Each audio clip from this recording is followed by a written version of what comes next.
My name is Flo Fu. I'm a musician, director. I love aviation so much. People started to call me Airflow.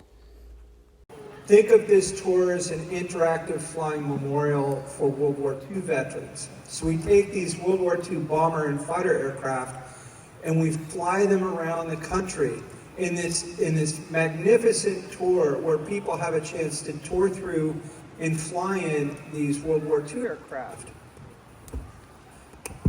Every now and then, we have the opportunity in the years that we've been flying. WASP were still alive. So these are women Air Force service pilots that served in World War II.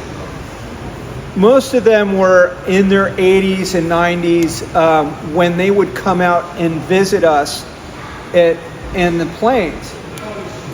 I have to tell you that these are some of the most magnificent women I've ever met in my life. A couple of them, I had the rare chance to talk with some of these women who were true pioneers of aviation. These women broke through what would be impenetrable racial barriers or barriers of sex to try and fly for the United States military.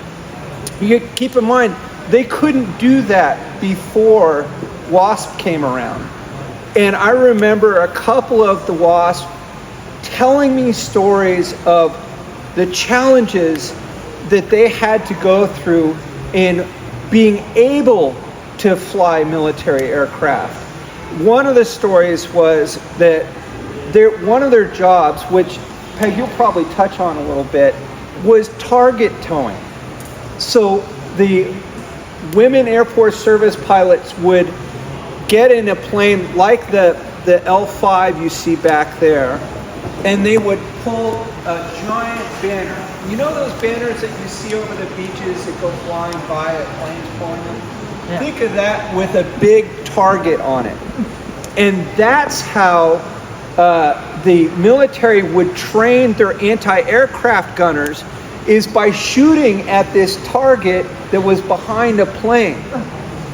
To tell you so if any of the guys found out that a WASP pilot was towing the planes, towing the targets, they would fire on the plane. That's just one story of the kind of discrimination that the women had in flying these planes. The pilots at the time didn't think women were capable of doing such feats. So you can imagine the great effort that these women did that set the foundation of how women can fly in the military today. And that's why it's so special for me personally to have you here to talk about these extraordinary women, and particularly your mother, who was a WASP pilot. So without further ado, please welcome Peg, and thank you. Thank you very much. Okay, thank you. All used female pilots to assist their militaries. But the United States was stubbornly resistant to the idea until the need grew too great. There were two female aviators named Jackie Cochran and Nancy Love, and they took groups of American female pilots to Canada and to England to fly for those militaries and to transport planes.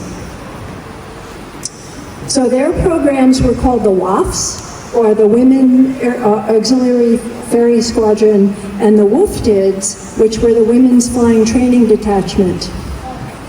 And those two groups eventually melded together to become the WASP.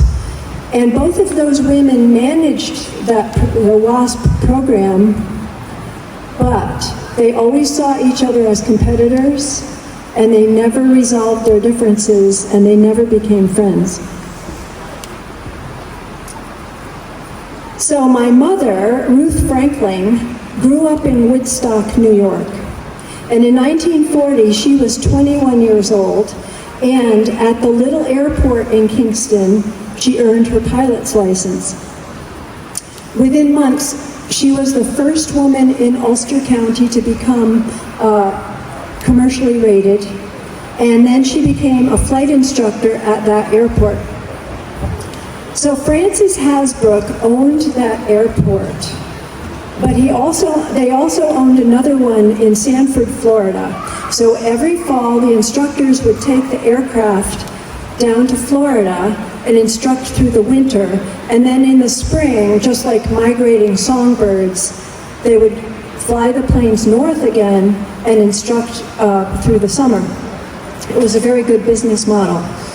So the way my mom told it, on one December day in 1941, she was piloting one of these planes south, and she was above Savannah, Georgia, when all of a sudden 2 Army Air Force planes came up alongside her, one off each wing, and the pilots were gesticulating wildly for her to put the plane down now.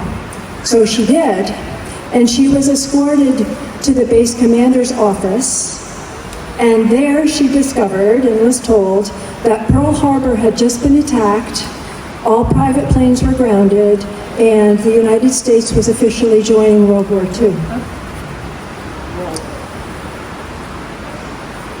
Early in 1942, General Hap Arnold, who was the commander of the Army Air Forces, realized that he was running low on pilots.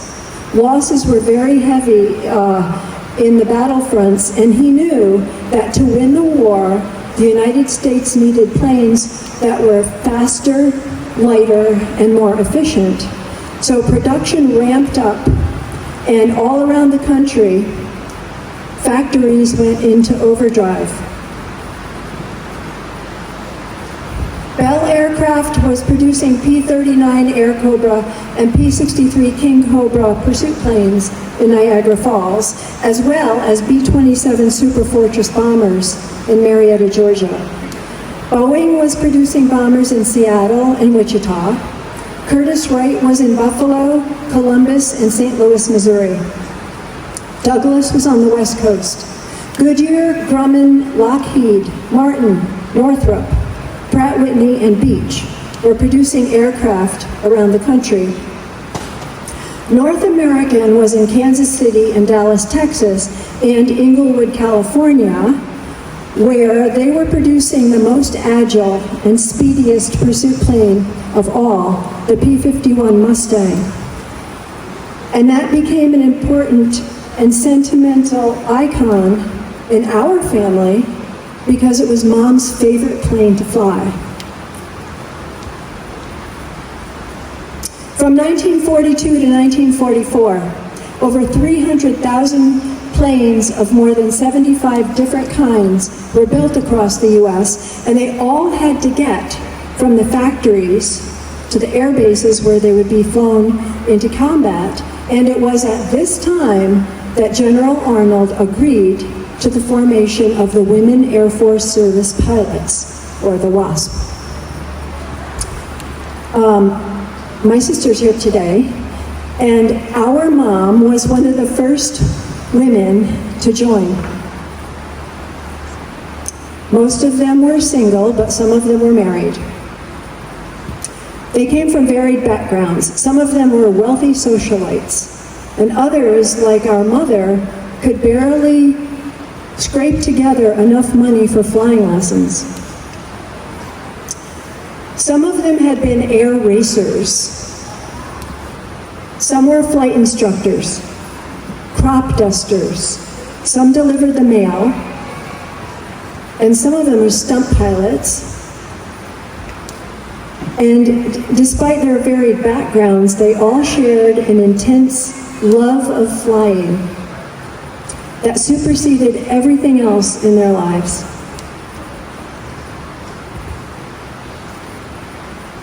So the later classes of the WASP, oh, I'm sorry, I'll do that later. Let's do this first. So, as Hunter said, the WASP faced mixed acceptance by the male pilots, the male commanders, and the military in general, and they never knew when landing at an airfield or walking into a room whether they would be met with hostility or acceptance or even admiration. And some base commanders had not read their correspondences carefully enough, and they were very surprised when female pilots showed up reporting for duty. There was generally a resigned acceptance of the WASP that often turned into admiration when their flying abilities became evident. And there were 18 classes of WASP in all. So these later classes performed duties such as Hunter mentioned, towing targets so that men could shoot at them. And that was as horrifying as it sounds. But also, during the war, some of the planes that were used in combat actually made it back to the United States, even if they were used up, shot up, barely limped back to the United States, and they had to be flown, if they could be, to military graveyards where they would be decommissioned. And it was up to many of these women to try to fly those used up planes, usually across the country to California, to these graveyards, and some of them didn't make it. Well, our mom was in the second graduating class. And after her 6 months of training, she was assigned to ferry brand new planes to air bases around the country.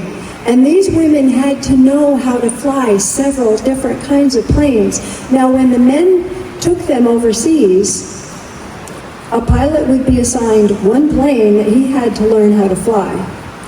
But the women never knew what factories they were going to be sent to and what planes they were picking up. So they had to know how to fly multiple kinds of planes, and our mom learned to fly 19 different kinds of planes, including trainers, bombers, transports, and more. And Mom was only one of only 134 WASP who qualified to fly pursuit planes, fighter planes. She flew nearly 1,500 flight hours in the program, mostly in P-47 Thunderbolts and P-51 Mustangs. On a typical day, a WASP would get orders to report to a factory someplace in the country, pick up a plane, and deliver it to an airbase somewhere else in the country. Then they would hop on a train, or if they were lucky, there was a plane going back to their base with an empty seat. They'd get back to their bases and then they'd do it all over again. So I want to tell you the story about Teresa James. Teresa James was in the first graduating class. She was actually one of the WAFs that had flown in England. And she was assigned to a base in Wilmington, Delaware. And one day she got orders to fly a P-47 Thunderbolt to Evansville, Indiana. It'll be a quick trip, they said. You're going to get there, turn around, come back, and we're going to send you out on for another plane. Okay, she thought. I'll do that. Now, the earlier classes of WASP didn't have uniforms. The program was put together so quickly that they were wearing men's trousers, and they would buy a flight shirt, something like this, and they would get dirty and grimy on their trip, and they always tried to carry a go bag that usually had some personal effects, a brush, a toothbrush, maybe a change of clothes, at very least a skirt and a nice blouse, because in the 1940s, 50s, and 60s even, it was very common that restaurants would not serve women who were dressed in trousers. And you never knew if when you landed someplace, a handsome officer would invite you out to dinner. So they always tried to carry extra clothes with them, but this was going to be a quick trip. So she said, okay, she hopped in the plane, she got it to Evansville, she landed and inquired about how to get back to her base, and they said, well, we have another P-47 that has to go to Long Beach, California. It's not ready to go right now, but could you take it for us? Well, Teresa James was too shy to tell them that she was not prepared to spend a night. So she said yes. And she had a couple dollars in her pocket, so she went to the base PX and she bought a comb or a toothbrush, and they put her up in nurses' quarters, because also there was no housing for women on these bases, and if they were lucky, there were nurses' quarters nearby. And that wasn't always the case either, in which case they were often housed with a family that lived near the base. In any case, Teresa James went back the next day to pick up her plane, but it wasn't ready. And it wasn't ready for 3 more days, at which point the bad weather had moved in, like today, and she was grounded for 4 more days. And by that time, she was wrinkled, she was a mess, and she was really unhappy. Finally, she got the plane to Long Beach, California. She landed and she told them, I am going to be so happy to get back to my base. Oh no, they said, we have a P-51 that has to go to Fort Myers, Florida. But I've never flown a P-51, she said. It doesn't matter, they said. Take it up, feel how it flies, shoot 3 landings and you're good to go. So Teresa took the plane up. Now a P-47 Thunderbolt, which she was used to flying, is much different than a P-51 Mustang, even though they're based on the same model. They made the P-51 so much more agile and speedy and maneuverable. And it took her a little while to figure out how to fly it. She finally did, and then she saw a fog bank rolling into Long Beach, as they do, and she knew she had to get on the ground before she lost visibility. So she got back to the airport as fast as she could. She hit the runway much faster than she should have because she was used to landing a big P-47. Anyway, she bumps the airplane down the driveway and she came to a halt just as the fog bank rolled in. The next day she showed up, ready for practicing her 2 more landings, and they said, oh no, you're good to go. You got it up, you got it down, you're good to go. Go ahead. So she did. She got the plane to Fort Myers, Florida, and there was an AT-9 that needed to go to Oklahoma, and so on, so that by the time Teresa James finally got back to her base, she had been gone for 31 days. And she never again believed them when they told her it would only be a short trip. So, 1,074 women became WASP. And during the 2-year program, there were 38 fatalities. The error record of the women was 1/7 that of the men. And their reputation in military aviation is legendary. Well, Mom was nearly one of those fatalities twice, because flying brand new planes carries its own risks. What if a factory worker made a mistake? Or what if a part was defective? And there were always rumors of sabotage in the background. So Mom had just lifted off the runway in Tulsa, Oklahoma. She tried to retract the wheels of her P-51 and they jammed, and her engine died, and she was traveling at 150 miles an hour above the runway, a very narrow runway that had fuel trucks, train track at the end, and a crowd of people waiting to get on one of the first commercial airliners. She was able to put the plane back on the runway, very happy that her wheels had not retracted. And she jammed on the brakes, and she wore the wheels blew, and she wore the hubs down. They sparked all the way down the runway, and she managed to avoid the fuel trucks and the rapidly dispersing crowd at the end of the runway. She and the 9 other P-51s that were going to take off in her group were grounded for 4 days while the ground crew figured out that water had infiltrated the tanks underground, and so their fuel tanks had held contaminated fuel. Another time, she was 8,000 feet above Minneapolis, Minnesota. She was flying a P-63 King Cobra from Niagara Falls, New York to Great Falls, Montana. And at 8,000 feet over Minneapolis, she realized she was running low on fuel. So she reached over, she toggled to the second fuel tank, and her engine quit.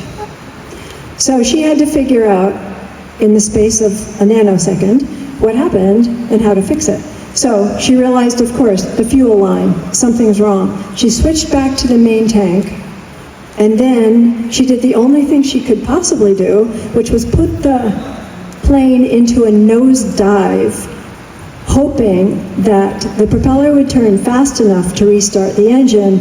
And she didn't know at the time that the P-63 was not the airplane you wanted to do that with, because they were very prone to going into a flat spin.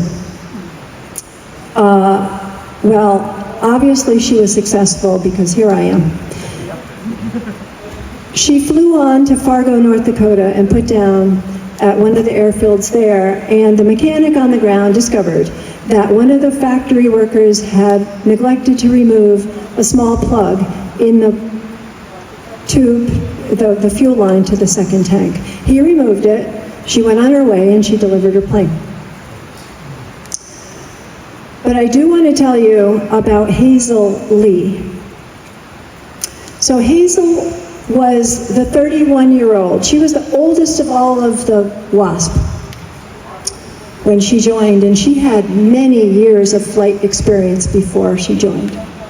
And my mom liked her very much. She said Hazel was the friendliest person she'd ever met. So on Thanksgiving Day of 1944, Hazel was delivering a P-63 King Cobra, just like my mom had done, from Niagara Falls to Great Falls, Montana. She got to Great Falls and she was getting ready to land her plane when another group of P-63s came in, flown both by WASP and male pilots. So one of those planes had a malfunctioning radio, and that pilot had used hand signals with another pilot to actually communicate with the control tower on the ground. For some reason, that plane drifted above Hazel's plane when she was preparing to land, and neither pilot knew it. Neither pilot was aware of it, but the control tower saw what was happening and yelled, "Pull up," to the uppermost plane, which of course could not hear because of the malfunctioning radio. But Hazel did hear that command, and she thought it was for her. So she pulled up directly into the plane above her, and both planes crashed to the ground and burst into flames. They got the male pilot out right away, but Hazel was trapped in her plane, and by the time they got her out, she had been badly burned, and she died 2 days later from those burns. Because it was a civilian program, there was no money to get a body back home. So it was very common for the WASP to take up collections among themselves, not just enough to get the body home, but also enough so that one of them could accompany their friend back to her family. General Arnold had witnessed firsthand the contributions these women had made to the war effort. And he tried to convince Congress to militarize the program to ensure its continuity. But the measure in Congress was defeated by 19 votes because some men in Congress thought, first of all, that women couldn't fly planes, and secondly, that they shouldn't fly planes, and also that they thought they were taking jobs away from the men. So, on December 20th of 1944, the WASP flew their last flights, and they packed up their bags, and without any thank you or closing ceremony or recognition for what they'd done, they went back to their lives. And it would not be until the 1970s, which was more than 30 years later, that women would again be trusted to fly military aircraft. Our mom returned to her job as a flight instructor in Kingston, New York, and after the war was over and my dad got out of the Army, he and his brother thought they should take flying lessons. So they went to the airport, and two instructors walked toward them, and our dad said to his brother, "I'll take the pretty one." And a year later, they were married, and they moved to my grandparents' farm in the Catskill Mountains with two Piper Cubs, which are sweet little yellow planes, which they called paper cups. And my mom instructed for a bit longer. So, in 1977, Jimmy Carter, who was the president at the time, signed a bill that militarized the WASPs and granted them veteran status. And when our mom died in 2009, she had a military funeral. And in 2010, Congress awarded the WASP the Congressional Gold Medal. And my sister and myself and our brother and our friend Ines back there, went to Washington with other WASP families for the ceremony. And there weren't many WASP there because they were getting older. Over the years, the WASP had held reunions around the country periodically so that they could get together and relive their glory days and remember that time, that special time in their lives. And every reunion that they held, there were fewer and fewer WASP. Well, in 2023, my sister and I attended the WASP reunion in Sweetwater, Texas, where there's a beautiful WASP museum.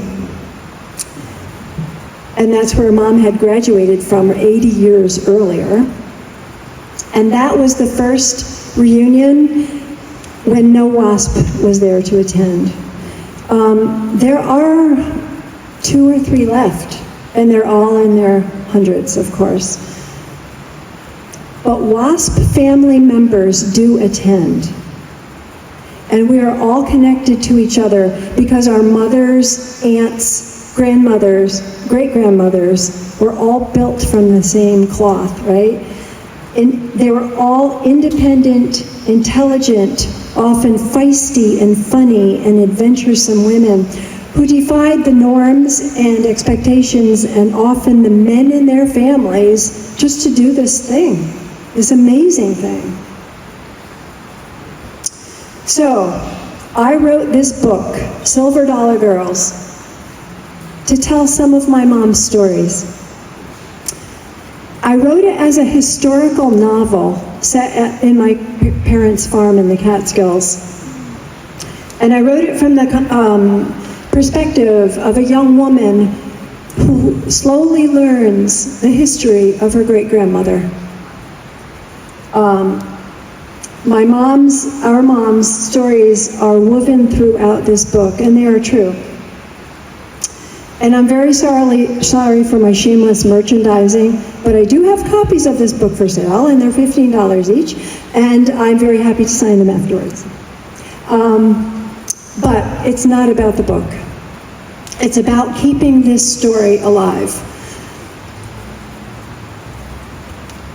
I have been traveling to military museums and libraries and veterans groups around the country to tell this little-known story that sometimes people know a little bit about, but they don't really know about it. And I am just happy to have the opportunity to tell the history, or really the her story, right? And I thank you very much for letting me do that today, because I really am grateful for every opportunity that I have to talk about my mom and the WASP. And I can take some questions. Thank you.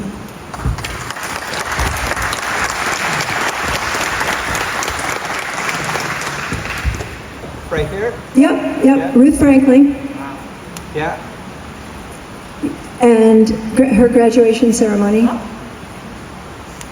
That's Jackie Cochran and my mom. Yep, she was pinning the wings on my mom. And mom in her bomber jacket, which is actually on display at Air Force Museum in Dayton, Ohio. Mom's kneeling, first one in the bomber jacket. And for some reason, so I guess the guy, I don't know why the guys are in the picture, but they just wanted to be, I guess. And that's a P-63 in the back, right? I am looking for the answer to what airplane that is in the back, because, yes. P-51D. D? It's a D? P-50? Bubble canopy. Looks like a bubble. Thank you. It's a 61. Because 51s didn't have the cannon in the nose. So, Oh, I couldn't see that, yeah. 63. Yeah. so P-63. Yeah. So this is the King Cobra Yeah. that was so exciting in so many of these stories. Tricky plane to fly. Tricky plane to fly, but really, really important in the war effort, because one of the reasons it was so tricky to fly was because it was reinforced heavily underneath, right? So that it couldn't take as much flak from the ground. Do I have that right? Pretty close. Okay. Another gorgeous picture of our mom. We just love looking at our mom. Her best friend Martha, and when they were lucky, they got to fly 2 planes to go deliver together wherever they were going. Best friends for life, went to several reunions together around the country after. Any ideas on that one? P-47. So that's the Thunderbolt. If it hadn't been for the P-51, the P-47 would have been my mom's favorite. Yeah, the jug. Yep, the jug. Mom and Martha, and finally, the women got designer uniforms designed in New York City by a top designer. Was it Dior? I don't remember. Because finally, attention was paid to how they looked, but they wanted them to look very fashionable, and they did. Okay, parachutes, right? So the WASP were always issued parachutes for their trips. And it wasn't until the WASPs started jumping out of the airplanes to save themselves and were not saved by their parachutes that the military realized they had never received training on their parachutes. So after some fatalities, they actually built a tower in Sweetwater so that they could instruct the women how to properly use their parachutes. Martha again. Mom. That's quite a pose. It's, you know, she was pretty cool, right? Yeah, striking. Yeah. And Mom and Martha delivering a couple of planes to some places. Oh, I think that was Dayton or someplace like that. Yep. So this was Teresa James, who had that 31-day odyssey. Okay, this one I have so this was in my mom and dad's collection of photographs, and this is have not gotten an answer on that one yet. I don't know, it might be a British plane. It may be. Yeah. What is it, Joe? B-18 Bolo.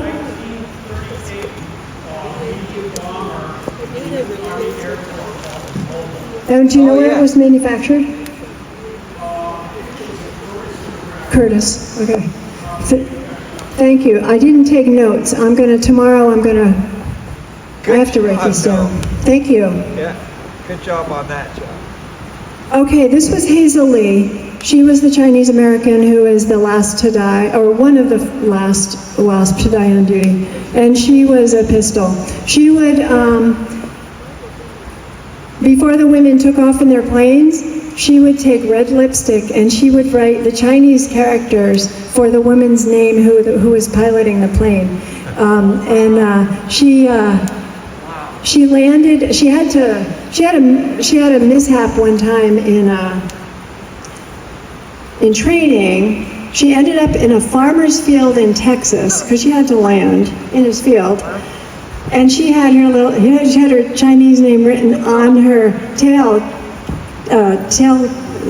fin, and the farmer was convinced that the Japanese had infiltrated Texas and they were going to take over. And it took her a while to convince him. Oh, and he thought she was a man, so she also had to convince him that she was a female Chinese American training in Sweetwater, and could she please use the phone to call for help. So finally they gave her milk and cookies and let her use the phone. So that was my mom in her P51. Look at that one. Sorry, that was the Piper Cub next to my grandmother's house. So, as I said, Mom and her best friend Martha attended quite a few reunions over the years, and fewer and fewer to attend. But they had a great time. They had great lives, and they were never happier than when they were all together. This is Vi Cowden, who was a spark plug. She, about this high, and just Energizer Bunny. I couldn't keep up with her, and I don't know how old she was there, probably in her late 80s. Vi's the one that told me the story about getting shot at while towing target. Oh, she was the tow target operator. Oh, yeah. So, I'm not sure if she's still alive, or did they, she may have just passed, yeah. And, this one always tugs at my heartstrings, to the best women pilots in the world. And this is a copy of a poster that my family, Ines and Nancy, and I donate to museums who have maybe in their collections a little bit about something about the WASP, or the docents very kindly mention the WASP, but they don't really have a thing explaining about the WASP. So we had this commissioned so that we can help spread the history and just educate people. And so, Hunter, I'm very happy to leave you with one of these posters if you'd like it. Lovely. Yeah. Thank you. Yeah. Mother was a public school librarian in San Francisco. And during the 1950s, 60s, and 70s, you might have met Elizabeth Keats Munoz in the library. And you would never have guessed that she could fly a dozen planes and a bomber. So she was in a 1943 class. I'm not sure if she had a pilot's license before the war. She married a Mexican Air Force pilot and did that through the duration of the war. These women helped get the B-29 bomber into service. B-29 is a really big plane. It's massive, and it's scary looking just sitting on the ground. So this is what I know, and if anybody wants to add to the story, please do, that men were hesitant to fly the thing. Because it was intimidating. It's still intimidating. It's intimidating. So what they did was they called up Jackie Cochran and said, could you please send 2 women to actually bring the bomber to the air base? And she said, yeah, sure, okay.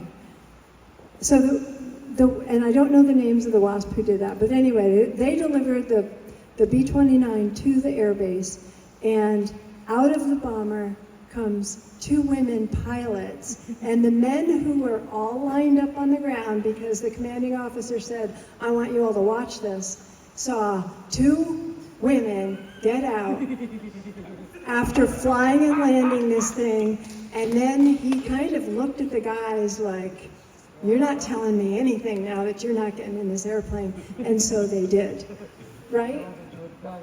Got it. So yeah, so there was nothing these women wouldn't do. When they were disbanded, almost to a woman, they offered to stay on for $1 a year if they could just keep flying. It was the best thing they had ever done. They didn't want to stop. Of course it wasn't accepted, of course they didn't, of course the program folded, but that's how much they loved it. They would have done it for nothing. Yeah. The very last guy.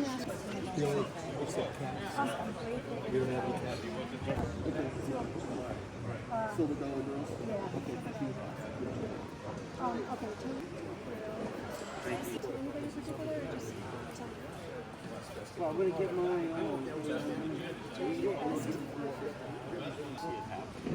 And then tomorrow's No, I think she's. That's why I'm here, and it is.